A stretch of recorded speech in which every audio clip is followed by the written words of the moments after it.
Capítulo 20. A tradição messiânica.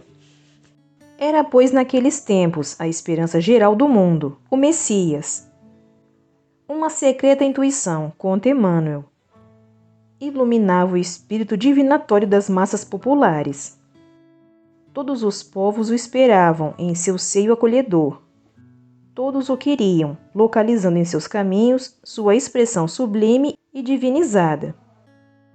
Os tibetanos o aguardavam na forma de um herói que regularizaria a vida do povo e o redimiria de seus erros. Khyentse, o santo, que não tinha pai humano, era concebido de uma virgem e existia antes mesmo que a terra existisse. Diziam dele: será o Deus homem, andará entre os homens, e os homens não reconhecerão. Fere o santo, dizia a tradição, rasgai-o com açoites, ponde o ladrão em liberdade. Veja-se em tão curto trecho quanta realidade existia nessa profecia inspirada. Pelo ano 500 a.C., muito antes do drama do Calvário e no tempo de Confúcio, que era então ministro distribuidor de justiça do Império do Meio, foi ele procurado por um dignatário real, que o interrogou a respeito do homem santo, quem era, onde vivia, como prestar-lhe honras. O sábio, com a discrição e o entendimento que lhe eram próprios, respondeu que não conhecia nenhum homem santo, que ninguém que no momento fosse digno desse nome. Mas que ouvira dizer, quem o disse não sabia, que no Ocidente, em que lugar não sabia. Haveria num certo tempo, quando não sabia, um homem que seria aquele que se esperava. E suas palavras foram guardadas. Transcorreu o tempo, e quando muito mais tarde, e com enorme atraso, devido às distâncias e às dificuldades de comunicações, a notícia do nascimento de Jesus chegou àquele longínquo e isolado país. O imperador Mingti enviou uma embaixada para conhecê-lo e honrá-lo. Porém já se haviam passado 60 anos, desde quando se consumara o sacrifício do Calvário.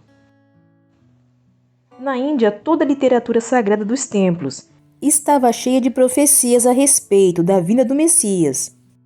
O Bharata Shastram, por exemplo, dizia de um de seus belos poemas que em breve nasceria um Brahma, na cidade de Sansabelan, em uma morada de um pastor, que libertaria o mundo dos Daitas, os demônios, purgaria a terra dos seus pecados, estabeleceria um reino de justiça e verdade e ofereceria um grande sacrifício.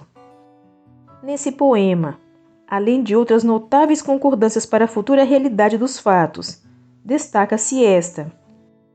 Sansabelan em sânscrito significa pão de casa. Belém em hebraico significa pão de casa. O Skanda Purana dizia que, quando 3.100 anos da Kaliga Yuga se esgotarem, o Rei da Glória aparecerá e libertará o mundo da miséria e do mal. Observação. O Divino Mestre desceu à Terra nos primeiros dias da Kaliga Yuga, que é a primeira das últimas 4 idades ou eras da cronologia bramânica. Krita Yuga, Treta Yuga, Dvapara Yuga e Kali Yuga. E também conhecida como Idade de Ferro. O Agani Purana assinalava que um poderoso espírito de retidão e justiça apareceria em dado tempo, nascendo de uma virgem. E o Vrihat Katha anunciava que nasceria em breve tempo uma encarnação divina com o nome de Vikrama. Ouçamos agora a palavra profética das nações, cujos sacerdotes tinham a primazia na comunhão misteriosa com os astros.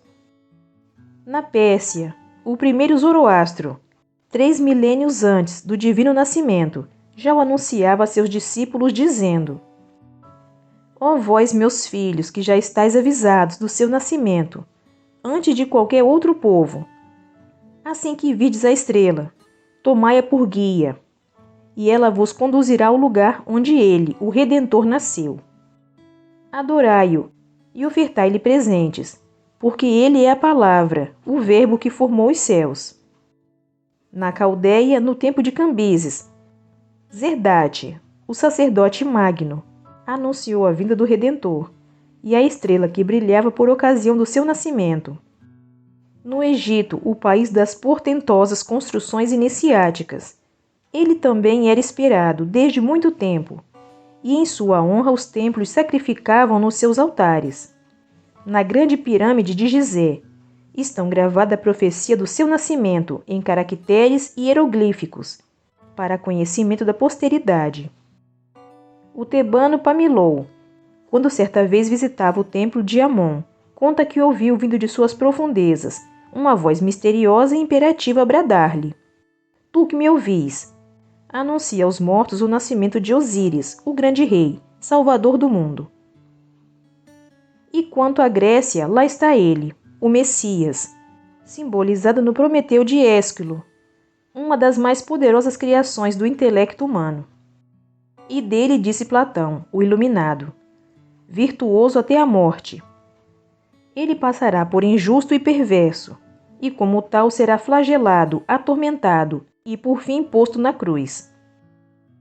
E a essa corrente sublime de vozes inspiradas, que o anunciavam em todas as partes do mundo, vê então juntar-se e de forma ainda mais objetiva e impressionante, a palavra profética do povo hebreu. No quarto livro de Esdras, o profeta dizia que o Messias viria da banda do mar.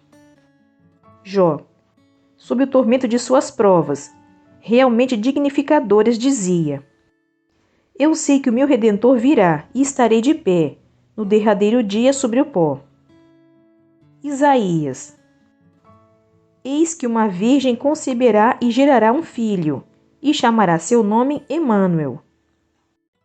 E a terra que foi angustiada não será entenebrecida. Envileceu nos primeiros tempos a terra de Zabulon e a terra de Neftali, mas nos últimos se enobreceu junto ao caminho do mar, de além Jordão, na Galileia dos gentios.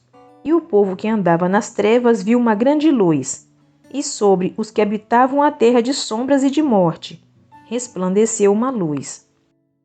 Jeremias, eis que vem dias, disse o Senhor, em que se levantará Davi um renovo justo, e sendo rei reinará e prosperará, e praticará o juízo e a justiça na terra.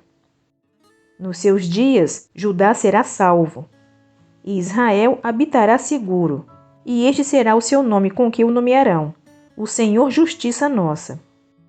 Miqueias, e tu, Belém, Efrata, ainda que pequena entre as milhares de Judá, de ti me sairá o que será Senhor de Israel, e cujas saídas são desde os tempos antigos, desde os dias da eternidade.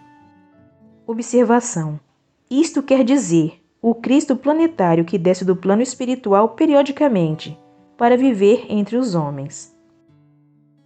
Zacarias, alegra-te muito, ó filha de Sião, ó filha de Jerusalém, eis que o teu rei virá a ti, justo e salvador, pobre e montado sobre um jumento.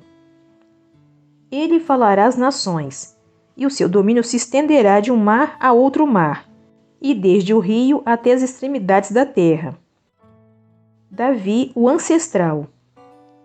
O Senhor enviará o cetro de sua fortaleza desde Sião, dizendo: domina no meio dos teus inimigos. O teu povo será mais voluntarioso no dia do teu poder, nos ornamentos da santidade, desde a madre da alva. Tu tens o orvalho da tua mocidade, és o sacerdote eterno, segundo a ordem de Melquisedeque. O Senhor à tua direita ferirá os reis no dia da tua ira, julgará entre as nações. Tudo encherá de corpos mortos, ferirá os cabeças de grandes terras.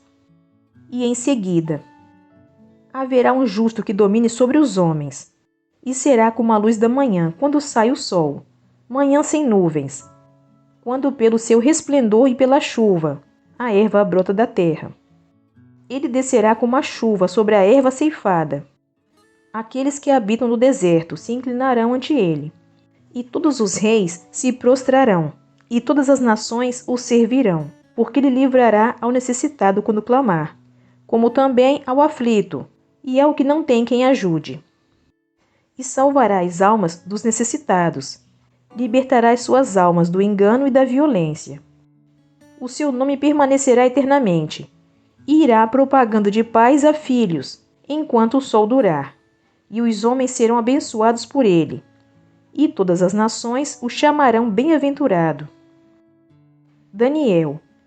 Disse o anjo: 70 semanas estarão determinadas sobre o teu povo, para consumir a transgressão, para acabar os pecados, para expiar a iniquidade, para trazer a justiça eterna e para ungir o Santo dos Santos, desde a saída da palavra para fazer tornar até o Messias, o príncipe. Malaquias. Eis que eu envio o meu anjo, que aparelhará o caminho diante de mim, e de repente virá a seu tempo o Senhor que vós buscais, e o anjo do testamento a quem vós desejais. Mas quem suportará o dia de sua vinda? E quem subsistirá quando ele aparecer? Porque ele será como o fogo do ourives e como o sabão da lavadeira. E o coro inicial se amplia, e novamente volta a ronda profética a se repetir, acrescentando detalhes impressionantes pela sua exatidão. Zacarias. 3 dias antes que apareça o Messias, Elias virá colocar-se nas montanhas. Há de chorar e se lamentar, dizendo: montanhas da terra de Israel, quanto tempo quereis permanecer em sequidão, aridez e solidão? Ouvir-se-á sua voz de uma extremidade da terra a outra. Depois ele dirá: a paz veio ao mundo. Isaías. Referindo-se aos fins da tragédia dolorosa. Como pasmaram muitos à vista de ti, de que o teu parecer estava tão desfigurado, mais do que outro qualquer, e a tua figura mais do que a dos outros filhos dos homens. Verdadeiramente, ele tomou sobre si as nossas enfermidades, e as nossas dores levou sobre si, e nós o reputávamos por aflito, ferido de Deus e oprimido. Todos nós andávamos desgarrados como ovelhas, cada um se desviava pelo seu caminho, porque o Senhor fez cair sobre ele a iniquidade de todos nós. Ele foi oprimido, porém não abriu sua boca. Como um cordeiro foi levado ao matadouro, e como a ovelha muda perante seus tosqueadores, assim não abriu a sua boca. Da ânsia e do juízo foi tirado, e quem contará o tempo da sua vida? E puseram sua sepultura com os ímpios, e com o rico estava na sua morte, porquanto nunca fez injustiça, nem houve engano na sua boca. Davi. Numa lamentação dolorosa: meu Deus, por que me desamparaste? Não te alongues de mim, pois a angústia está perto, e não há quem ajude. Rodearam-me cães, o ajuntamento dos malfeitores me cercou. Transpassaram-me as mãos e os pés, e repartiram entre si os meus vestidos, e lançaram sorte sobre a minha túnica. Zacarias. Mais uma vez, como um manto de perdão que cobre todos os pecados, porém sobre a casa de Davi e sobre os habitantes de Jerusalém, derramarei o espírito de graça e de suplicações, e olharão para mim a quem transpassaram, e chorarão amargamente como se chora sobre o primogênito. E por fim, Isaías, novamente falando da grandeza moral do sacrifício, porque derramou sua alma na morte, levou sobre si o pecado de muitos e intercedeu pelos transgressores. Entre os cristãos primitivos havia o texto chamado Davi com Sibila, conhecido como Dies Irae, referindo-se ao juízo final. E nos templos pagãos dos gregos romanos, egípcios, caldeus e persas, como nos santuários, tantas vezes tenebrosos, onde as sibilas pontificavam, fazendo ouvir as vozes misteriosas dos manes e das pítias. Todas elas unissonamente profetizaram sobre o Messias esperado. Ouçamo-las uma por uma. Cassandra, a sibila titurbina. Nos campos de Belém, em lugar agreste, eis que uma virgem se torna mãe de um Deus, e o menino nascido em carne mortal suga o leite puro do seu seio casto. Ó, 3 vezes feliz, tu aleitarás o Filho do Eterno, protegendo-o com seus braços. A sibila Europa.